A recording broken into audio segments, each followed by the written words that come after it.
We are in a trust recession. Every day there's a new listing coming up on Airbnb. These 17-year-old kids, they found out about rental arbitrage, and so they just rent apartments, take a good picture, list it on Airbnb. Everybody can do this, and that's why it is competitive as hell.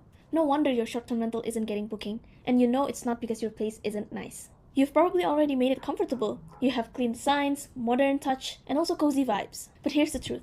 If you're now only relying on service level tweaks and trendy hacks just to get by, you're playing the wrong game. You're thinking in the short term, not 10x. Because sure, adding a blackout curtain or a coffee station might help, but will that bring in consistent, high quality bookings over time? Not really. What you need is a strategy, a long-term growth engine. So in this video, I'm going to be breaking down the actual systems and also moves that high-performing short-term rental operators are using right now to stay fully booked without wasting time or money on half solutions that doesn't even drive growth. Let's be honest here. Most of you are running blind without data. You're not tracking your conversion rates, you're not tracking your guest reviews, or even some of you don't have a booking flow or booking funnel that you can follow consistently. You're just guessing and going with the flow. You think, yeah, things are going well because I got 2 bookings this week. Or maybe it feels a bit slow this month, maybe I should lower my prices. Clearly you don't know what's the right strategy and solutions that you can use for your business. And so you can't grow what you don't measure, and you definitely can't fix what you're not tracking. If you don't even know where the problem is coming from in the first place, how are you going to fix it? So let me give you a quick example so you understand what's the importance of tracking every number in your business. Let's say you have a direct booking site and you're getting 300 visitors per month, but only 2 of them actually book from your website. That's a 0.6 conversion rate, which is quite low. So now the question becomes, is it your pricing too high? Is the page too slow to load? Are you failing to capture emails from bounce visitors? Well, if you know you're getting bookings from other OTAs or Airbnb, but you're only getting 2 bookings from your direct booking site, then it's probably because your page is too slow to load or you don't have a clear call to action for them to book from. They don't really understand how to book from your website, basically. If, for example, you have that sorted out, but you still get a low conversion rate from your website, then maybe you need to just capture their emails and also retarget them ever so often. Remind them to book with you from the direct booking site because you have a better promotion or better offer, and they can save up more when they book direct with you. By tracking the data, it gives you the roadmap. If you don't know that number, you'll just keep throwing random strategies at the wall and hoping they would work. If you don't realize that your website is not getting as much booking as it should be, despite all of the efforts that you have put in, you probably think that it's your pricing, and so you lower your pricing, but in reality, it's just your website not having a clear CTA or stuff like that. So it's really important for you to track, not only in order for you to know what solution to take next, but also so you don't fall into the trial and error phase of guessing through things, and then you'll end up wasting more time and expenses than you should have when you actually track these things. Here's another one. Let's say your property has 90% occupancy last month, but what if you were charging $40 below market rate the whole time?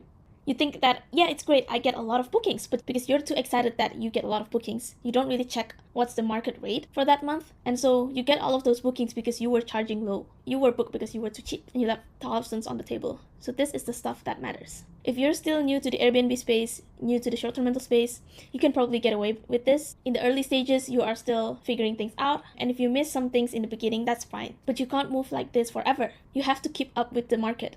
Everybody else is growing, everybody else is leveraging these systems. And if you don't catch up, you're gonna left behind because every single day there's new properties, there's new Airbnb coming in the market. The competition are getting more sophisticated. So if you wanna grow, you wanna stand out, you can't keep doing whatever you're doing when you first started out. You have to also adapt and grow. Okay, so let's be clear, static pricing is dead. Travelers today compare dozens of listings side by side. They know what feels overpriced and they know what looks like a deal.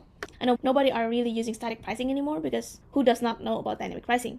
But the problem is not that you are not leveraging dynamic pricing, but you're not constantly tracking it. A lot of people, they see quick tips on YouTube on how to set up the dynamic pricing.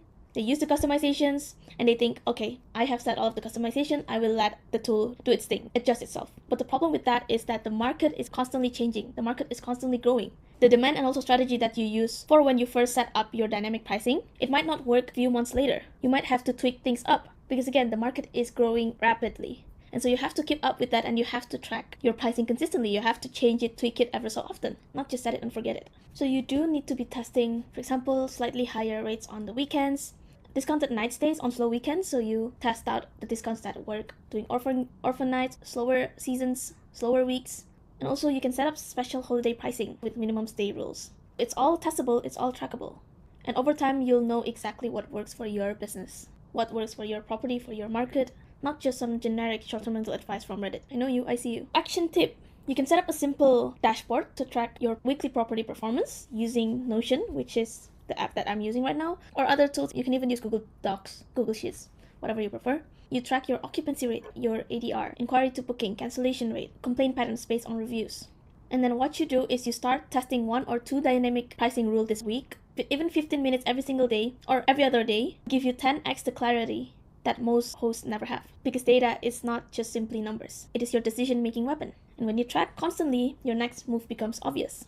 You don't guess, you act with precision. Now coming at number 2, you're not adjusting dynamically. This also goes hand in hand with the previous tip, but we're talking more about the market here. Because some people, they might still price their listings based on what feels right and not what the market is telling them. But in reality, it's actually pretty simple. If you don't know what you need to do, before you even track the data, just simply look at your market data. Firstly, you can start researching on your local market using tools like AirDNA. I know some people also doesn't really like AirDNA. If that's the case, you can definitely use Airbnb, search on your local markets or your local competitors, save their listings, and then you can use it for reference in the future. Like there's a ton of ways that you can go about this. Ultimately, you just want to look at your market data, your competitors' data, compile it and learn from there. You either learn and copy from them or you're just guessing. And copying with a little of variations is most definitely fine because almost everybody else who have succeeded, they started by copying others in the first place. They need to be copying someone who already does it, who already succeeds in order for them to gain momentum. I'll explain how that works in a bit. Okay, so you start by looking at your competitors, see what amenities they offer, or any revenue trends, listing insights, performance, etc. And then you spot patterns. This is where after you have compiled list of your competitors, or maybe you use AirDNA and you have the market data, you look at the number again. You spot the trends, spot the patterns. What are the high performance have in common? Instead of you looking at Reddit, YouTube, Google, searching on things to fix within your specific market, you can easily just look at your competitors or your market data and learn from that instead. Because Reddit, Google, ChatGPT, they give generic information, generic solution that doesn't really adapt with your current situation. If you're doing it with AirDNA, for example, there's a percentage of amenities that you can look at. Not just amenities, but again, this could go beyond amenities. You can also spot the revenue trends, nightly rate, etc. But basically, if you see here, for example, the property with high-speed Wi-Fi, kitchens, and also air conditioning dominate the guest preferences. If you don't have this sorted out yet, then you need to focus on that first. And after that, the data also shows that only 36% of listings offer parking. But the ones that do offer parking, they tend to get more bookings. Now, this is where you can copy them. You spot the trend, you see what's working, and then you just implement it into your business. For example, luxury amenities also like pools, hot tubs. A limited amount of properties offer this, but they correlate to a higher rental yields. If, for example, the ones that have the hot tub doesn't really get as much booking difference as the ones who doesn't have hot tub, then don't even bother spending your money on buying a hot tub that maybe your market or the guest that visited your place doesn't really care about. Not only did you spot patterns that are trending, but also that piques the guest interest that are high in demand. Action tip, use AirDNA or any other tool that you prefer, or even from your OTAs or Instagram to compare your property against local competitors. Basically, you just want to understand your market and see what is in demand and what's not. And then you tweak your settings in Price Labs or Wheelhouse accordingly.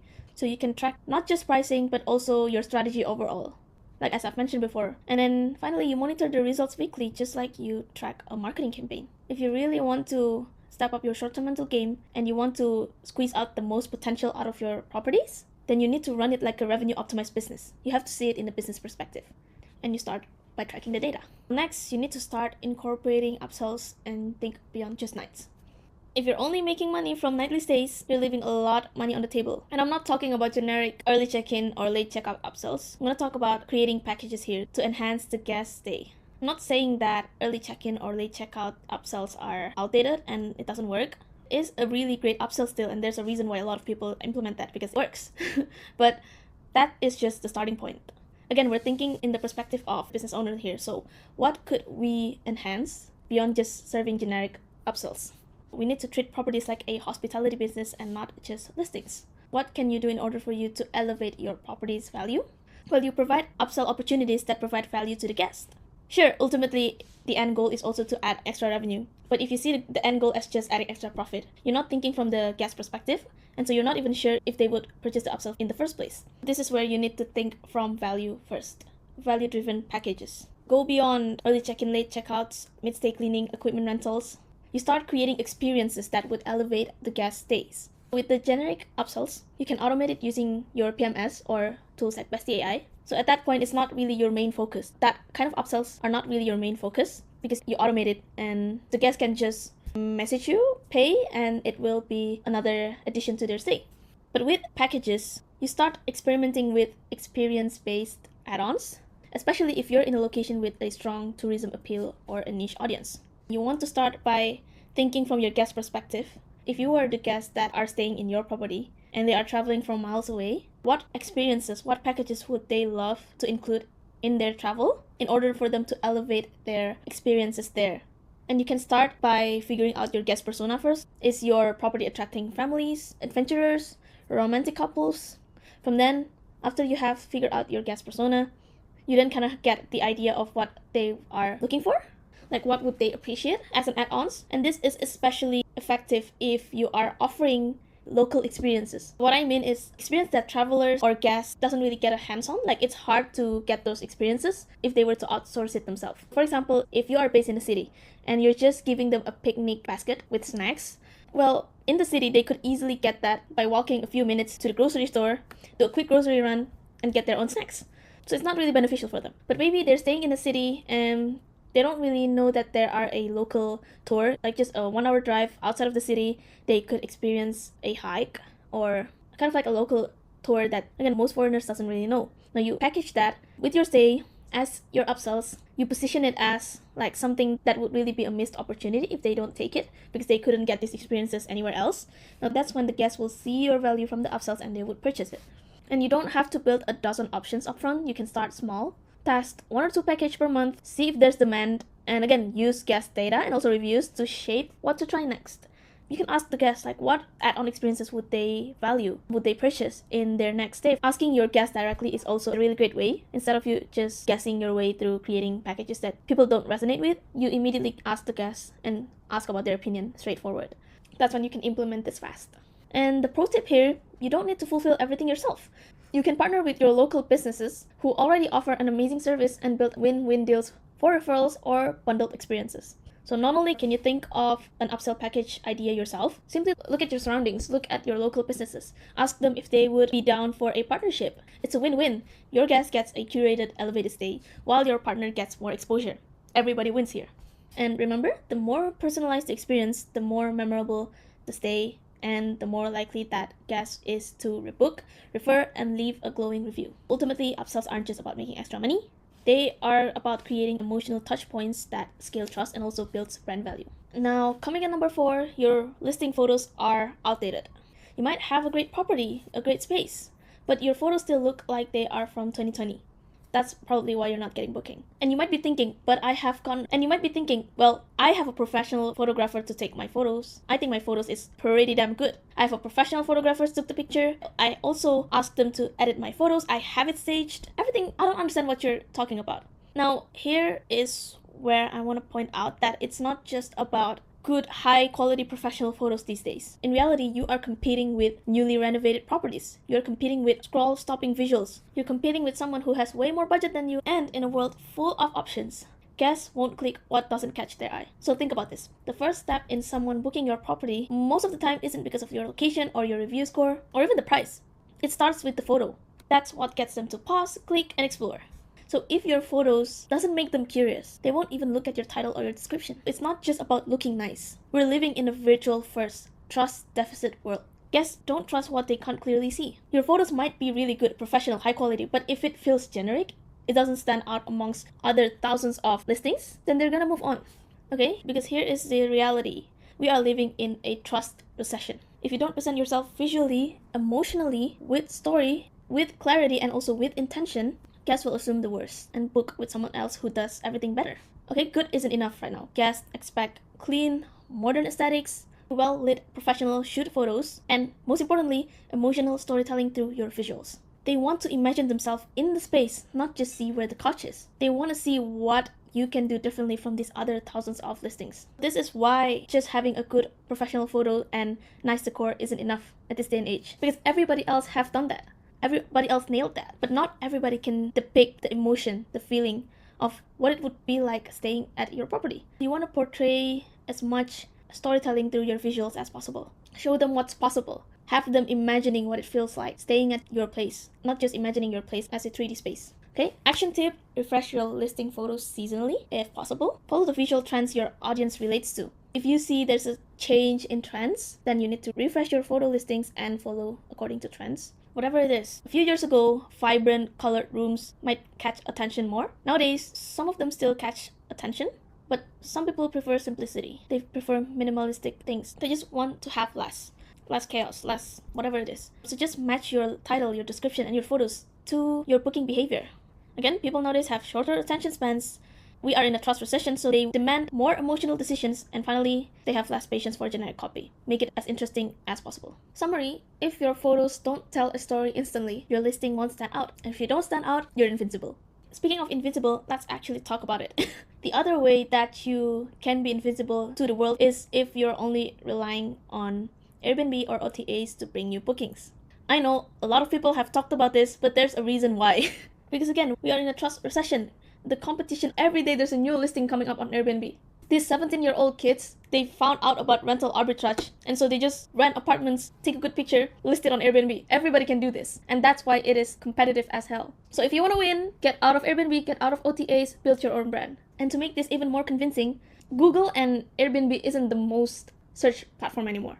It's TikTok, Instagram, Pinterest. These social media platforms, they win in terms of search engine right now. A lot of us are visual human beings, and we also, again, because of the lack of trust that we have, we want to see what other had experienced first in order for us to also do the same. How we do this? We look at social media platforms because this is where everything is more raw. This is where you can get a clear idea on where you should go, where you should not go. Maybe you have already invested in a beautiful, high quality photos, but do you have content? Do you have presence? All of those investment you put into your professional photos, do they actually make a return of investment? Maybe they do, but you could have more potential if you just build a brand presence, if you just bring out personality outside of your listings. If people already saw your Instagram, your TikTok, and then they go to your website, they see that you have blogs, are they gonna trust you or trust your competitors who are only using Airbnb? Not just that, are they gonna book from you, or they're gonna search in Airbnb first, look at these other listings, doesn't even have an online presence, they're just there in Airbnb? Well, obviously they have seen your content, they trust you more. They're like, okay, you are a legit place. You have a website, that's cool. You offer more incentive in your website, that's cooler. I'm gonna book from you. So you can see here from TikTok, Instagram, and also Pinterest, a ton of property listed. And people, they could just click on one of these photos, click on their profile, and then book. So action tip here, start simple. Post short form video clips of your property. For example, the kitchen at golden hour, the ocean view with morning coffee. Even if you don't have an ocean view, you can just simply record a cute candlelit dinner setup. The goal here isn't to get viral. That's ultimately the end goal, but if you're just starting out, you just want to build visibility first, and visibility creates trust. Once you get the momentum, then you can go deeper. You can start creating blogs on your website. Create a local travel itineraries. This is where you can attract a broader type of guest. Instead of you targeting guests who are already looking for a place to stay, you target guests who are looking to go to your area. They haven't think about the accommodation, they're just looking for itineraries in your specific area, for example. You can target them from content like that, where to go in your area, what to do in your area. That's how you create authority. And also that's how you can stand out before they even hit Airbnb. They're looking for a place to stay, and then they stumble upon your place and they were like, oh, this place is pretty good. I'm gonna save this and I'm gonna book this for my stay. They don't even look at Airbnb first. Well, maybe they have looked at Airbnb, but it doesn't really create urgency just like your place do, because you have built trust with them. And these Airbnb, other generic Airbnb places, they are simply generic. They would prefer to book with you instead. And that is pretty much it for this video. If you want to stop guessing and start growing with real systems, real data that brings you consistent bookings, I have a free short-term mental growth roadmap below. Check that if you're interested, or if you think that all of this is too overwhelming and you just want to get this up and running as soon as possible, want someone's help to implement not only what I've covered in this video, but also there's a bit more that goes into actually growing your short-term rental business, well, you can check the link below where me and my team will help you to do all of this done for you so that you can grow your short-term rental business the right way, profitably, less chaos, less time, basically all of the good stuff in one solution, the link below. Okay, let's build this the smart way. And if you have any recommendations on videos that I should do, any topics that you want me to cover, you know what to do. Leave a comment below and I will address that for you. Thank you for tuning in, and I'll see you in my next one.